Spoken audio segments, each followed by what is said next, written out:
ভারতীয় ডাক বিভাগের 40তম জেলা সম্মেলন অনুষ্ঠিত হলো পূর্বস্থলী 2 নম্বর ব্লকের পূর্বস্থলী কমিউনিটি হলে। অনুষ্ঠানে উপস্থিত ছিলেন পূর্বস্থলী উত্তরের বিধায়ক তপন চ্যাটার্জি মহাশয় সহ সভাপতি Kalishankar Banerjee, national union of postman বর্তমান ডিভিশনের সেক্রেটারি চিন্ময় মিস্ত্রি, দীপক পাল, খগেন দেবনাথ এবং বিশিষ্টজনেরা। সকাল 8টা থেকে প্রভাত ফেরির মাধ্যমে এই সম্মেলন ও শুভ সূচনা হয়।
প্রত্যেকে যারা বাকি আছেন প্রত্যেকের কাছে আমাদের এপএনপিওর তরফ থেকে অনুরোধ, আমাদের ন্যাশনাল ইউনিয়ন অফ পোস্টাল এমপ্লয়িজের পক্ষ থেকে অনুরোধ, আপনারা প্রত্যেকে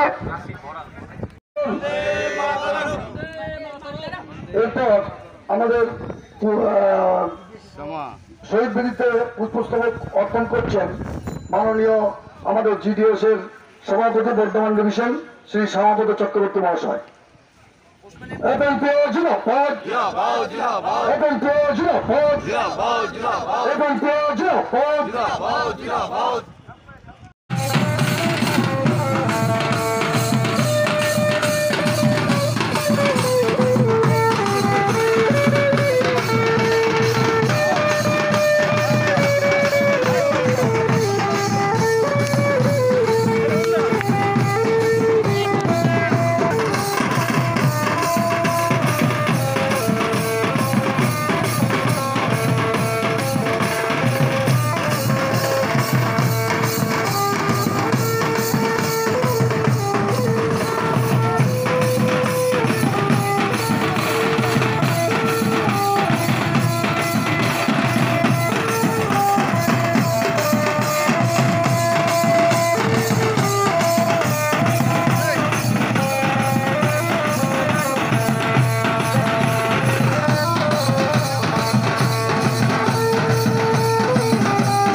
বিশিষ্টজনের উপস্থিতিতে প্রদীপ প্রজ্বলনের মাধ্যমে মাঙ্গলিক সভাটি শুভ সূচনা হয়।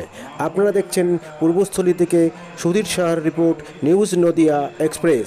চ্যানেলটিকে সাবস্ক্রাইব, লাইক, শেয়ার এবং ফেসবুক পেজটি ফলো করুন আর দেখতে থাকুন নিউজ নদিয়া এক্সপ্রেস। সবকিছুকে উৎসর্গ করছি, আমরা আমাদের সমস্ত কিছুকে উৎসর্গ করছি। আমরা চাইব যে সুশান্ত সাঁতরা মহাশয় সামনের দিকে একটু গান করবেন, ম্যাডাম একটু গান করবেন। সামনের দিকে সুশান্ত সাঁতরা মহাশয় নতুন করে এসেছেন, ওনাকে প্রথমে বরণ করে নিয়ে আপনারা দ্বিতীয় লাইনে যাবেন। আমরা দেখেছি যে কলকাতা রিজনে 14টা ডিভিশন, সাউথ বেঙ্গল রিজনে 10টা ডিভিশন, নর্থ বেঙ্গল রিজনে 6টা ডিভিশন, আরএমএসটা বাড়িয়ে বলছে আরএমএসের 6টা ডিভিশন। আমরা এক শ্রেণী দালাল পোশাককে এখানে পেয়েছি, বিজেপি দালাল। সেই শুরু আইপি এএফপি থেকে শুরু করে চিফ ডিএমজি পর্যন্ত, চিফ ডিএমজির পরে চাপ আসছে, পিএমডিকে ডাইভার্ট করছে। পিএমডি डायरेक्ट एसएसपी के बोलते दिस विल बी डन, ये करना पड़ेगा आपको। एसपी বা এসএসপি আইপিএসপি কে ধরে আনতে পারে, তারা বেঁধে নিয়ে এসছে, আমাদের প্রতি ট্রিটমেন্ট করছে। একটা দিক, দুই নম্বর দিক হচ্ছে এই এখানকার যারা বিজেপি নেতা, কি পদাধিকারী, প্রদেশের প্রেসিডেন্ট, জেলার প্রেসিডেন্ট, এমএলএ বা এমপি ডাইরেক্ট ডিএমজিকে টেলিফোন করে আমাদেরকে আক্রান্ত করছে। বিশেষ করে বড় বড় ডিভিশন, আমরা অত্যন্ত ক্ষতিগ্রস্ত। বারুইপুর ডিভিশন আমরা ক্ষতিগ্রস্ত, মিদনাপুর ডিভিশন আমরা ক্ষতিগ্রস্ত হতে যাচ্ছি, মুর্শিদাবাদ ডিভিশন আমাদের ক্লিয়ার করে দিতে হবে।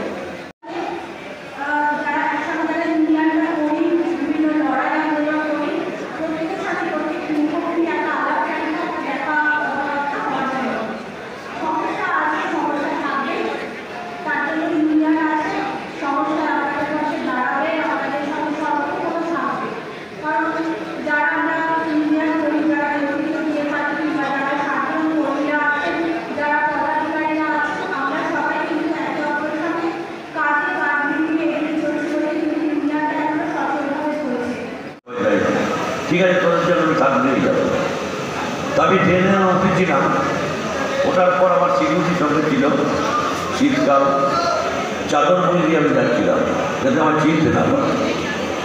তো আমি যখন ভ্যান্ডার কম্পার্টমেন্টে উঠেছি, আমি বসে আছি লম্বা সিটে, পা ধুয়ে। তা আমার সিকিউরিটিকে বললাম, তুমি যখন টাকা দেবে তখন ছবিটা করবো। ও 3-4 জনের কাছে টাকা দেওয়ার পর ছবি করবে। ছবি করার পর দেখে ফেলে তাকে চরম অপমান করছি, বলছে আপনাকে নামতে হবে, আপনাকে ফাইন দিতে হবে, খুব বলছে। বড় আমি মাথা থেকে চাদরটা কিনেছি, তার মানে আপনার ফাইন তো আমি নেবো।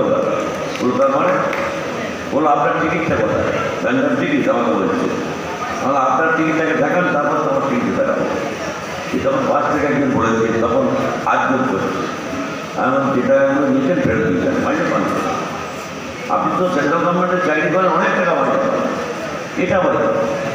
সে যদি স্বেচ্ছায় কেউ দেয় আপনি দেন, তাতে আমার দুঃখ নেই। এই ধরনের কাজ আমাদের করতে হয়। তারপরে আপনার এই রেল দেখছেন তো, রেলে কদিন পর মনে হয় এই হকারদের উঠতে দেবে। আমি ম্যান্ডেল স্টেশনে চা খাবার, তো হকারকে বললাম ভাই চা খাবার, বলে দাদা অপরে উঠে ইন্ডাস্ট্রি যাচ্ছিলাম, কেউ ওপরে উঠে চা দিতে পারবে কেন? বলো আমার এখন ফাইন করে, আমি তুমি দাও না, ফাইন করে দেবো তোমার। নতুন উঠেছে, আমার চা দিয়েছে, যেই নেমেছে আর কি ধরেছি, আমি চায়ের কাপ দিয়ে আমিও নেমেছি। নেমে বলো কী হয়েছে? বললো কেন উঠে চা দিয়েছে? আমি বললাম চাটা আপনি নেবেন, চায়ের দোকান থেকে চায়ের কাপটা এনে আপনি বললেন আমরা খাবো, যে পরিচয় দিন তখন আস্তে আস্তে ধরে যাবে।